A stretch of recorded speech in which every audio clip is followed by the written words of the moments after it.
Hello दोस्तों, प्रतिमा GS academy पे आप सभी का स्वागत है। शुरू करते हैं। अनुसूचित जाति उपवर्गीकरण। सुप्रीम कोर्ट ने मंजूरी दिया था कि जो SC/ST हैं उनके अति पिछड़े वर्गों पर ध्यान दिया जाए।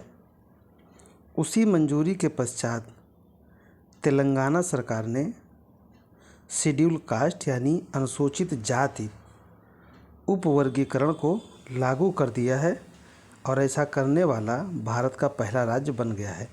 एक चीज़ ध्यान रहे, एक है ST जिसे बोलते हैं शेड्यूल ट्राइब्स अनुसूचित जनजाति, एक है SC जिसे बोलते हैं शेड्यूल कास्ट अनुसूचित जाति। तो तेलंगाना सरकार ने अनुसूचित जाति की वर्गीकरण किया है, न कि अनुसूचित जनजाति का। तो ये ध्यान रहे, स्टेटमेंट में यदि आ जाए तो अनुसूचित जाति अनुसूचित जनजाति ये जरूर ध्यान रखिएगा। सुप्रीम कोर्ट के मंजूरी के बाद 14 अप्रैल 2025 को राज्य सरकार ने तेलंगाना अनुसूचित जातियां आरक्षण का युक्तिकरण अधिनियम 2025 को लागू कर दिया है और एक आदेश जारी किया है। न्यायमूर्ति शमीम अख्तर की अध्यक्षता में अक्टूबर 2024 में एक सदस्यीय आयोग गठित किया गया था। उन्होंने इस पर विचार किया था। अगला बिंदु है वक्फ संशोधन अधिनियम 2025। ये इतना ज़्यादा हाईलाइटेड रहा है कि यहाँ से प्रश्न आने की जो मुख्य संभावना है वो मैंने इसमें कोड कर लिया है। बाकी जब मेंस के पॉइंट ऑफ व्यू से देखेंगे, हो सकता है वक्फ के बारे में आ जाए तो कितने हिंदू होंगे या गैर मुस्लिम होंगे, महिलाएं होंगी, ये सब इसमें शामिल किया गया है। पीटी के लिए ये ज़रूरी है कि इस विधेयक को, वक्फ संशोधन विधेयक को उम्मीद विधेयक का नाम दिया गया है और ये 5 अप्रैल 2025 को राष्ट्रपति की मंजूरी मिली थी। यह वक्फ 1995 में संशोधन का प्रयास करता है। 2024 में जब इसे पेश किया गया था तो भाजपा के सांसद हैं जगदम्बिका पाल, इनकी अध्यक्षता में एक JPC का गठन किया गया था, ज्वाइंट पार्लियामेंट्री कमेटी का। इसमें 31 सदस्य थे, जिसमें से 21 थे लोकसभा से और 10 थे राज्यसभा से। तो JPC का मतलब होता है कि सभी पार्टियों के सांसदों को मिला करके एक कमेटी बनाई जाती है और उस कमेटी का पूरा कार्य होता है कि जिस मुद्दे को लेकर के कमेटी बनाई गई है उस पर विचार करे और अपना पक्ष रखे। तो जगदम्बिका पाल की अध्यक्षता में बनाया गया था, इन्होंने अपना पक्ष रखा था। अंततः वक्फ विधेयक पारित हुआ। भारत में सर्वाधिक वक्फ संपत्ति है उत्तर प्रदेश में, 27% उत्तर प्रदेश में है, फिर 9% है पश्चिम बंगाल में और पंजाब में भी 9% है। मतलब ये ऐसे राज्य हैं जहाँ पे वक्फ की सर्वाधिक संपत्ति है। वैश्विक नेटवर्क तत्परता सूचकांक 2025 ये अंकटाण के द्वारा जारी किया जाता है। 2025 में भारत को 36वां स्थान मिला है। इसके पहले भारत का 48वां स्थान था।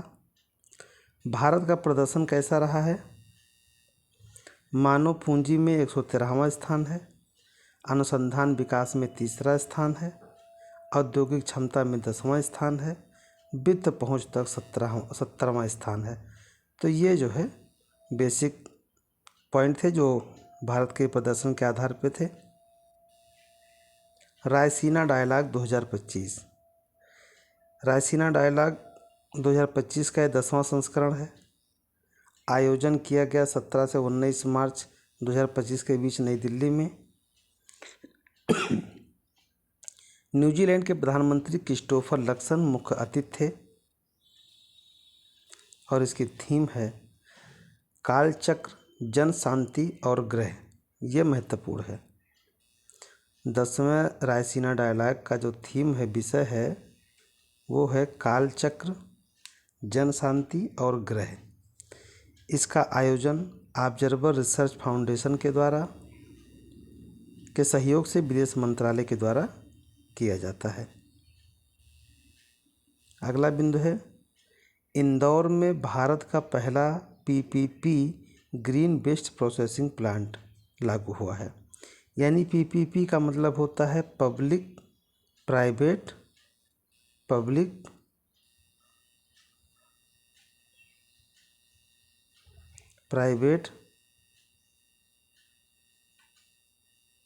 पार्टनरशिप।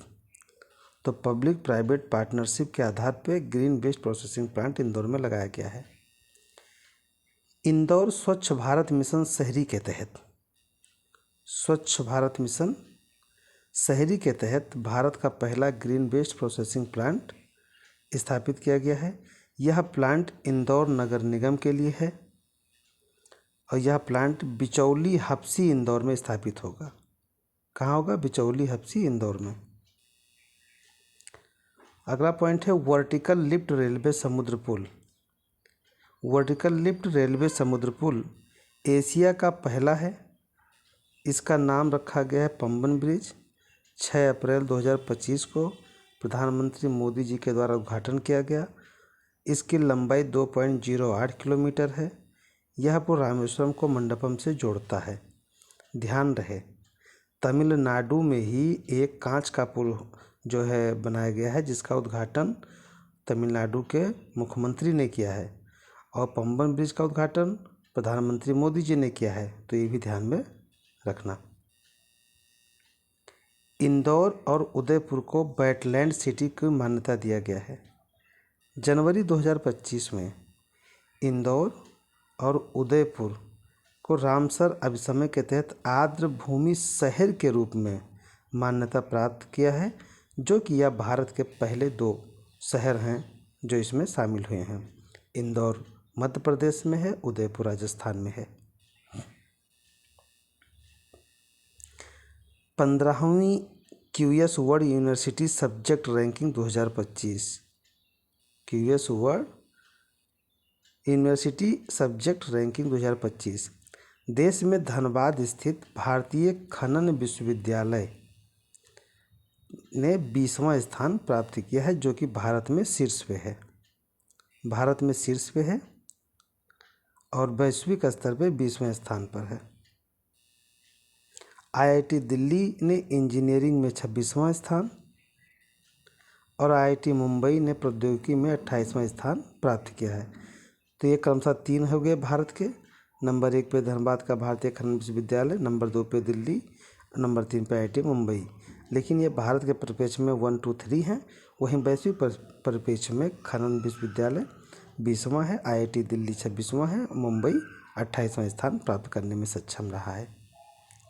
अगला बिंदु है, भारत बना खाड़ी अंतर सरकारी संगठन का नया अध्यक्ष। भारत ने मालदीव के माले में आयोजित 13वीं शासकीय परिषद बैठक में बांग्लादेश से बंगाल की खाड़ी अंतर सरकारी संगठन bay of Bengal programme intergovernmental organisation की अध्यक्षता ग्रहण किया है। BOBPIGO। वर्तमान में BOBPIGO में बांग्लादेश, भारत, मालदीव और श्रीलंका स्थायी सदस्य हैं। इनके साथ ही इंडोनेशिया, मलेशिया, म्यांमार और थाईलैंड सहयोगी सदस्य हैं। संगठन का हेडक्वार्टर चेन्नई, भारत में है। धन्यवाद। जय हिंद, जय भारत।